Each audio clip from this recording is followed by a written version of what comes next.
విధానం అసెంబ్లీలో చర్చించి ఆ నిర్ణయం తీసుకుంటాం. సో ఓటుకు నోటు కేసులో జరిగిన పరాభవం మర్చిపోయావా? అంటే మర్చిపోయే పరిస్థితి ఉండదనుకో, ఎందుకంటే నాకు బాగా గుర్తు ఆ రోజు అమ్మాయి పెళ్ళప్పుడు పడిన బాధ. కానీ ఆ రోజు తిరిగి బెయిల్ మీద బయటకు వచ్చినప్పుడు తొడగొట్టి మీసం మేలేసి ఛాలెంజ్ చేశారు కదా. ఆ సన్నివేశాన్ని ఇప్పుడు అందరూ రికలెక్ట్ చేసుకుంటున్నారు. సో మొత్తానికి కేసీఆర్ మీద తొడగొట్టినట్టుగానే తొడగొట్టి పడగొట్టారు. మొన్న ఆయన హాస్పిటల్లో ఉన్నప్పుడు వెళ్ళి పలకరిస్తే కేసీఆర్ రియాక్షన్ ఎట్లా ఉండింది? తొందరగా పోరా భయ్ అన్నాడా? తట్టుకోలేకపోతున్నాను నేను. అంటే ఇక ఆయనకి ఇష్టం ఉన్నా ఇష్టం లేకపోయినా పరిస్థితి, ప్లస్ నేను కూడా ఒక బాధ్యతతో ఉన్నా. నేను వెళ్ళి చెప్పిన, పలకరించిన ఎట్లుందని అడిగిన, ఎట్లుందో చెప్పింది. ఏదన్నా విషయం ఉంటే అధికారులు అందరూ మీకు అందుబాటులో ఉంటారు. కానీ ఆ రోజు రాత్రి పడంగానే నాకు సమాచారం వస్తే ఇమ్మీడియట్గా గ్రీన్ ఛానల్ ఇవ్వండి అంబులెన్స్ గిన. 10 సంవత్సరాలు ఆయన ముఖ్యమంత్రి ఉన్నప్పుడు ఎప్పుడు ఆయనకు అంబులెన్స్ అవసరం పడలే. అవును, ఎప్పుడు పక్కనే ఉండేది. దిగిపోగానే వారికి అంబులెన్స్ అవసరం పడ్డది. అది మళ్ళీ నేనే గ్రీన్ ఛానల్ అందరు పోలీసులు చెప్పి ఇది చేసినాను. ఇమ్మీడియట్గా హెల్త్ సెక్రటరీని, ఇంటెలిజెన్స్ డీజీని అందరిని మీరు అక్కడ ఉండండి, అన్ని రకాలుగా అన్ని ఏర్పాట్లు చూడండి, ఇవన్నీ మిగతా ఇష్యూస్ అన్నీ ఏం పెట్టుకోకండి అని ఆడు పంపించిన. వాళ్ళ ఫ్యామిలీని కలిసిరు అన్నీ. సరే రాజకీయంగా సరే మనకు ఒక పట్టుదల ఉండే, లేకపోతే ఒక ఇక ఉండే, అది మనం ఆ పరిస్థితులే మనల్ని. కానీ నాకు తెలిసి అసెంబ్లీలో తను కూర్చున్న సీట్లో, అంటే ముఖ్యమంత్రి స్థానంలో రేవంత్ రెడ్డి తనకి అస్సలు ఇష్టం లేని రేవంత్ రెడ్డి కూర్చోడాన్ని చూడలేక ఆయన అసలు అసెంబ్లీ కూడా రాకూడదని నిర్ణయం తీసుకున్నాడని, రేపు వచ్చే లోక్సభ ఎలక్షన్స్లో కూడా పోటీ చేయాలనుకుంటున్నాడని ఆయన నాకున్న ఇన్ఫర్మేషన్. ఆ పరిస్థితుల్లో మీరు ఆయన పడ్డాడని వెళ్ళి పలకరించి రావడానికి వెళ్ళినా కానీ అదేదో పుండి మీద కారం వెళ్ళినట్టు ఉంటుందేమో కదా. అలాంటి ఫీలింగ్ ఏమైనా ఎక్స్ప్రెస్ చేశాడా?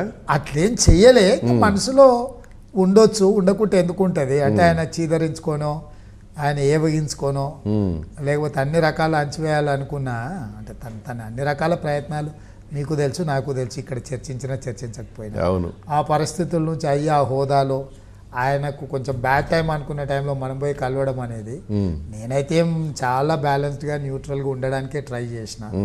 నాకు చాలా ఎమోషన్స్ ఉన్నా, ఇష్టాలు ఏమైనా ఉన్నా కూడా వాటి అన్నిటిని కంట్రోల్ చేసుకొని బాధ్యత పరంగా, సో ఒక ముఖ్యమంత్రిగా సో మనం రీజనబుల్గా మనం వ్యవహరించాలనుకున్నాం, మనం వ్యవహరించడం. సరే ఆయనకు డెఫినెట్గా ఆయన సంగతి మీకు నాకంటే మీకు ఎక్కువ తెలుసు. నచ్చని వ్యక్తుల మొహం చూడడానికి కూడా ఇష్టపడ్డాడు కదా. అదే అన్న అసలు ఇష్టపడ్డాం. సో ఉండొచ్చు వారికి. కానీ ఒక రకంగా నాకు ఆయన కలిసి ముఖ్యమంత్రి అయినా అని ఎదురుగా నించోని నేను ముఖ్యమంత్రిని ఇప్పుడు అనే అవకాశం వచ్చినట్టే కదా. నేను అన్నది కూడా అదే. సో అది చూడు బిడ్డ, నువ్వు ఆ రోజు నన్ను జైలుకి పంపినావు కదా, ఇప్పుడు నేను మాట అనకపోయినా అది మనసులో అనుకున్నదే కదా, అది అయ్యే నించున్నా కదా. డెఫినెట్ గా ఒక మనిషికి సక్సెస్ అనే ఒక ఆత్మ సంతృప్తి అనేది ఉంటది కదా. డెఫినెట్ గా ఉండొచ్చు. ఇక దాన్ని మనం ఎట్లా తీసుకుంటే అట్లా ఉంటుంది. కాకపోతే అట్లే నేను బిహేవ్ చేయలేదు. ఆయన సందర్భం ఇది ఎట్లా బిహేవ్ చేసినా డెఫినెట్గా వెళ్ళిన సన్నివేశం ఇవన్నీ చూసిన వాళ్ళ అమ్మ రేవంత్ రెడ్డి మామూలుడు కాదు, కొట్టాడు దెబ్బ అని అనుకున్నారు, అప్పుడే అనుకున్నారు. ఎందుకంటే మామూలుగా అయితే అంత సీరియస్ ఇన్సిడెంట్ కూడా కాదు అది. ఆయనకి జరిగిన ప్రమాదం అంత పెద్ద బ్రహ్మాండం బద్దలైపోయినంత ఏం కాదు అది. కానీ అది తెలిసి కూడా ముఖ్యమంత్రిగా మీకు తెలుసు అది ఎంత. కానీ అంటే కలుసుకునే సన్నివేశం అనేది చాలా కీలకమైన.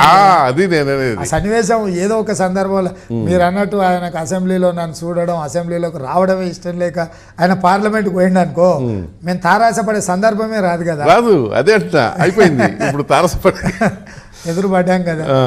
సో డెఫినెట్గా సరే నేనైతే నేను మీకు లాస్ట్ టైం కూడా నేను ఏం చెప్పినా 100% ఓడిపోతాడు, ఓటమి తప్పదు.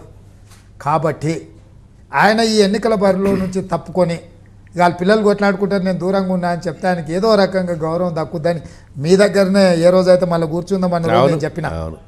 ఇంకా దాంతో తెలంగాణ సమాజంలో కూడా ఆయనకు ఆయన మీద ఉన్న భావం కూడా పోయేది, ఇక అక్కడితో అయిపోయేది. అక్కడితో గౌరవంగా తప్పుకున్నట్టు ఉండేది. తప్పుకున్నట్టు ఉంటుంది. గౌరవంగా తప్పుకోవడం మంచిది. డెఫినెట్గా మీ షో చూస్తాడు, వారికి సూచన చేస్తున్నాను. మీ దగ్గరనే చెప్పిన నేను. అవును అవును. సో, ఇది జరుగుద్దని నేను ఊహించిన, ఇది జరగదని ఆయన ఆశించిండు. నిజంగా నమ్మావా మిత్రమా?